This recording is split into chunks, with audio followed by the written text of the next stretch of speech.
We are a beacon of light and hope and freedom around the world. And if that's undermined by not having safe and secure elections, we're really sending a message to these other nations that we preach one thing, but yet we don't follow up here at the state and federal level. Keeping our republic is on the line, and it requires patriots with great passion, dedication, and eternal vigilance to preserve our freedoms. Jenny Beth Martin is the co-founder of Tea Party Patriots. She is an author, a filmmaker, and one of Time Magazine's most influential people in the world. But the title she is most proud of is mom to her boy-girl twins. She has been at the forefront, fighting to protect America's core principles for more than a decade.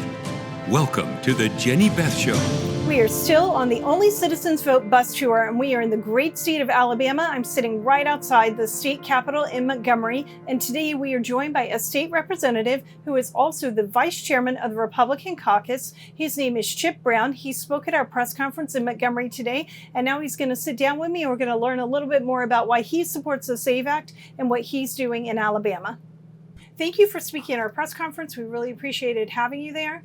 And tell me, let's start first with why you're supportive of the SAVE Act, and then we can shift to what you're doing in Alabama. Sure. Well, let me just say, too, that I'm honored that you came to Montgomery, a capital that has such a historic past. And, you know, Alabama has really been at the forefront of election integrity.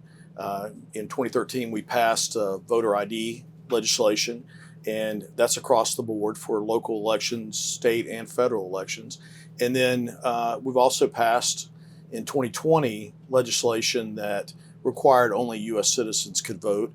Our Secretary of State, Wes Allen, has also been at the forefront of that in purging non-citizens off of our voter rolls.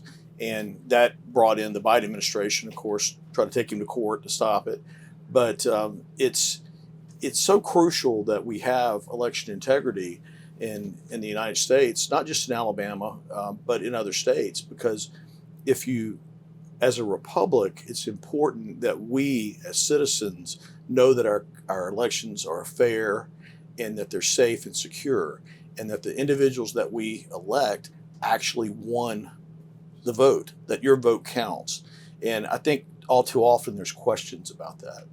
Yeah, it's and those questions are not good because they undermine the faith in the election system, and that faith in the election system and the trust in it is fundamental to a constitutional republic. You can't have a republic if people, which is a representative democracy, if people don't think that they're actually electing their representatives. That's right. That's exactly right. We are a beacon of light and hope and freedom around the world. And if that's undermined by not having safe and secure elections, we're really sending a message to these other nations that we preach one thing, but yet we don't follow up here at the state and federal level. And, you know, there's so many countries around the world that, people would love to have the opportunity to go and vote, that are in situations where they have ruthless dictators, their voice is not heard. Here in the United States, we have to make sure that voices really are heard by having safe and secure elections. That's very important. Now, how long have you been a state representative? Since 2018. 2018. So you saw that constitutional amendment get passed. And what drew you to running for state rep? Well, I've just always was brought up with a belief in public service. My father was a veteran, retired as a colonel in the Army National Guard, was a Marine, and then he saw a need in our community, and so he ran for city council and then ended up getting elected mayor. And I saw the way that he served and he gave back to his community. And so actually the week after 9/11, I went down and joined the National Guard at age 32 and deployed with the National Guard, and then later on went and did 2 deployments in Afghanistan as an advisor for U.S. Forces Afghanistan. And a seat came open, and I thought it would be a great way to help serve my community and bring some some attention to some of the issues that the people in my district face. So I'm very honored to serve. I'm actually running again for my third term. This time I chair the Committee on Ports and Waterways in the House. That's very important to the state of Alabama. It is. It is. The Port of Mobile is one of the fastest growing ports in the United States. Our container terminal actually is the second fastest growing in the United States, and our coal terminal is the number one fastest growing coal terminal in the United States. Oh, that's great. So I used to work for the Home Depot, and I programmed computers, that dealt with international orders and container ships and, Right. and all of that. So I'm very familiar with the ports and the containers and the distribution centers. And they're so important to our supply chain and being able to get products when we want because so much is made overseas now. That's right. And as we move into what are called Post-Panamax ships, which are larger, wider, deeper ships, after they widened and deepened the Panama Canal several years ago, of course, commerce followed and started building bigger ships. But the problem with that is you have to dig out and widen and deepen your shipping channel. So in Alabama, we saw that years ago. And so in 2019, we passed legislation that allowed us to get a federal match through Senator Shelby. And we're right at the very end of widening and deepening our port. And when that's done, we'll have the widest and deepest port in the Gulf of Mexico. So we have an opportunity to be the first port of call and jump over existing ports like New Orleans and possibly Tampa. Yeah, that's very good. Yeah. And then you said that you signed up to serve in the military right after 9/11. So you really are a patriot.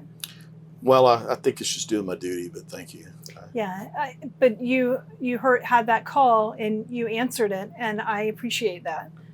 I know many people who did that, and I just really have so much respect for people who stepped up, especially in the weeks following that. What other kinds of legislations do you work on? Well, it's common for people to get elected to whether it be Congress, the legislature, and they stay in their realm of what they know. But I take more of a buckshot approach, and I've passed legislation dealing with public-private partnerships for allowing all of our airports in Alabama to enter into public-private partnerships that allows them to grow without money coming from the taxpayers. I've passed several crime-related pieces of legislation. I passed the first sexual assault task force legislation in Alabama that for the first time there's a playbook from the time that the person is arrested to how evidence is collected, how the kits are handled, what step by step all the way through the appellate process. And that way every jurisdiction is on the same playbook, and it lessens the opportunity for mishandling evidence or that sort of thing. And then also on that, I passed a piece of legislation that in my opinion, should be a model for the rest of the United States. I've had several states reach out to me that in Alabama, it used to be that the only time you could be held without bond is if you were accused of a capital crime, which is murder, first-degree murder. So you had individuals that were serial rapists, that were committed murders, all sorts of things, but they were guaranteed bond. We even had a judge in Mobile that had a poster board in his courtroom of the Eighth Amendment, and any time that the prosecutor would ask for a higher bail amount, higher bond amount, he would point to that poster and say, no, he's going to have to get out. And so we did legislation that I carried, took me 3 years, and it's named Anaya's Law, and it's named after a young girl that was from Birmingham that had gone to a funeral and went back to Auburn, where she was going to school at Southern Union Junior College, and an individual in the store saw her, followed her out to her car, kidnapped her, assaulted her, and killed her. And he was out on bond for an attempted kidnapping. Not attempted, for a kidnapping, a robbery, an assault, and he had the victim in the car with him when he was pulled over, and he was out on bond and just happened to randomly see her. He should have never been out. No. And so that is called a NIAS law. It was passed by the voters and overwhelmingly had over 1 million votes for it. So that's the legislation I'm most proud of. I carry a lot of tax credit bills for industry, for shipping through the Port of Mobile, the Port of Alabama. But then also, I do a lot of commercial seafood legislation that's very important to my district. Commercial seafood is a generational occupation in my district that's unfortunately is dying away. Why is it dying away, and is there a way to protect it?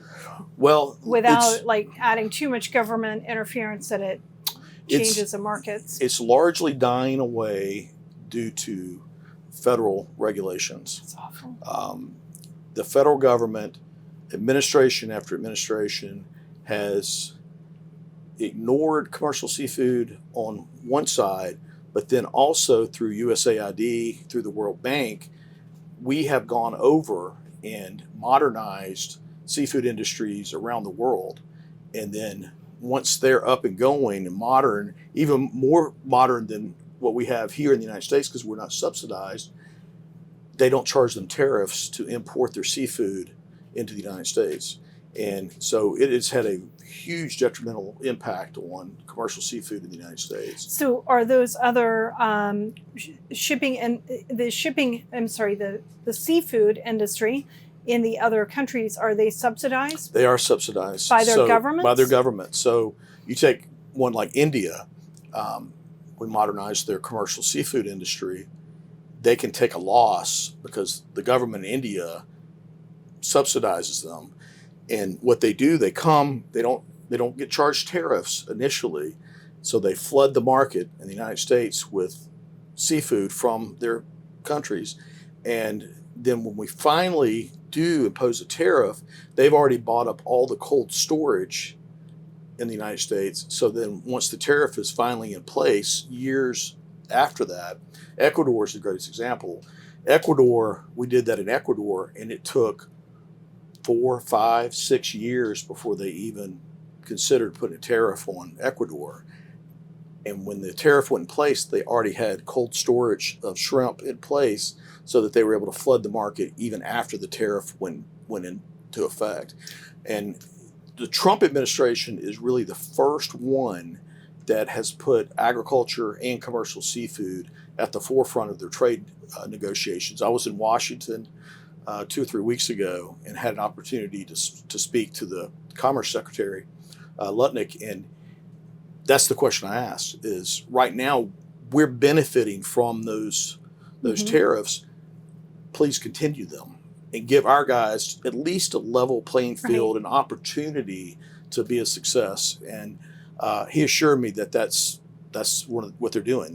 That's part of every trade negotiation is agriculture and commercial seafood. So I may get some of these details wrong because I haven't studied this issue in a while, but did you know there is an open skies treaty, and it says that if you're flying planes into America, you cannot have government subsidized flights into America, that you have to compete without government subsidies because our airlines can't compete with other governments. Right. Governments have more money than an individual company, even the biggest individual companies in America. And if they're coming in and undercutting because of government subsidies, undercutting the price for American airlines, then they're not allowed to fly into our country. It makes sense, it right? Does make sense. And we need, from a national security standpoint, we actually need those flights up and running. When COVID happened, we were flying people back into the country, and the airlines step up when they need to help us move people around the country as needed. There's a national security interest with our airlines.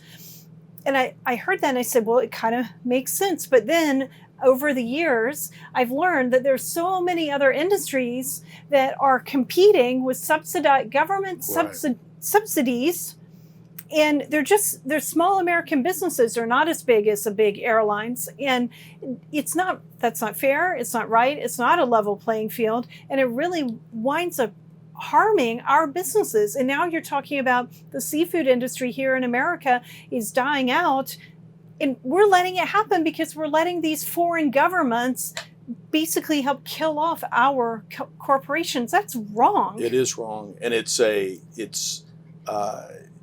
not only that, but our government agencies have been actively participating and willingly doing it. NOAA, who regulates commercial seafood, had on their website until the Trump administration, if you went down and you found it, they had in there their plans for the future of commercial seafood.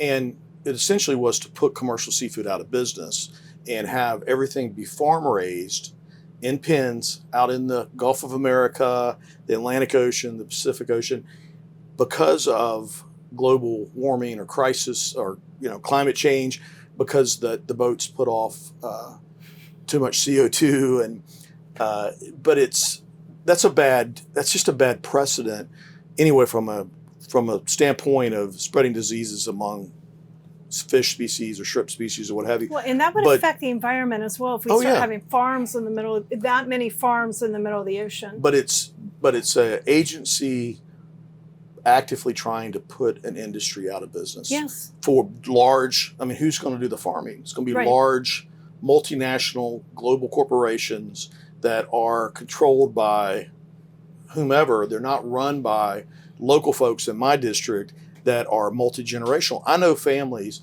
that have been in the commercial seafood industry since the 19th century. I know someone that has the oyster harvesting license #1 that was issued in the late 19th century. They're all going away. They're aging out, unfortunately. It's like agriculture. If you look at the family farm, the average age is 60 something, 70 something, and commercial seafood's the same way. Unfortunately, we're trying to. If that goes away, then we're really going to be in a very bad situation. So hopefully, the Trump administration can continue on with their tariff policies and try to level the playing field. Because at the state level, so much of that is a federal issue. That at the state level, what I have to do is I have to look for opportunities regarding state tax credits. I passed a bill that dealt with truth in labeling. So if you go to a restaurant, they have to tell you where the seafood came from, if it's foreign, if it's domestic, if it's wild caught, or if it's farm raised. And that plays right in. I don't know if you saw last week, Walmart issued a recall on shrimp from Indonesia because it was radioactive. Yeah, that's not a good thing. No, we don't want to be eating radioactive food. It's terrible. Talk about bad for Maha. That's right. That's right. So, I think that I've heard many people who are conservative, who are against tariffs, say that they want free trade and fair. I don't know that they're talking about fair trade, but they want free trade, and they feel like if we can have businesses crossing countries, that is a good thing. And I completely agree with that.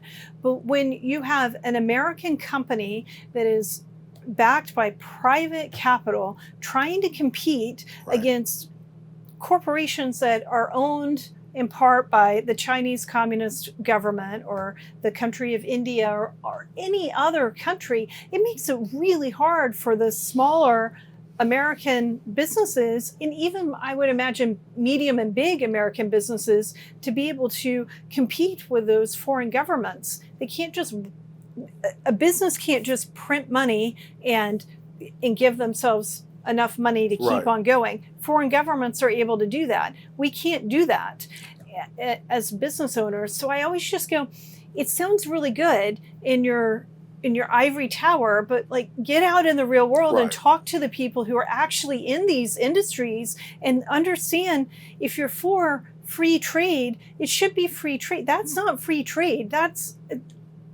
governments competing against businesses. Well, in an ideal world, laissez-faire economics would be, the ideal situation where and the governments would be hands off. All of the governments would be. But when they're not, and Right. they're charging 15, 20, 30% or higher for our goods to enter their markets, we're not selling domestic shrimp in Europe. We're not selling domestic shrimp to Asia, but we're importing theirs. And we've either had no tariff or a high tariff. I mean, no tariff or a very low tariff of importing those into the United States. It's no level playing field. It's our government not helping our industries to be competitive on a global scale. And it's, I think that one of the ways that we can help industries in the United States is through tariffs. I do support what the president is doing, because if you look at what he's doing, it's punitive tariffs based upon the fact that they have not been equal trading partners with the United States.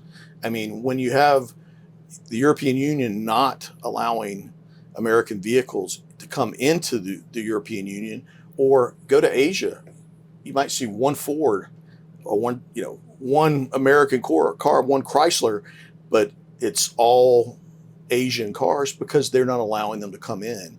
And so I support equality in the trading process, and that's what President Trump is trying to bring to us. Right, absolutely. But we do need to, on the domestic side, deregulate across the board, bring that down. A lot of the environmental rules are so out of hand and so punitive on our corporations in the United States that they end up really being a detriment to being competitive on a global scale against countries in other parts of the world. Yeah, and Lee Zeldin is doing a great job as the EPA administrator, taking care and working to deregulate the Environmental Protection Agency.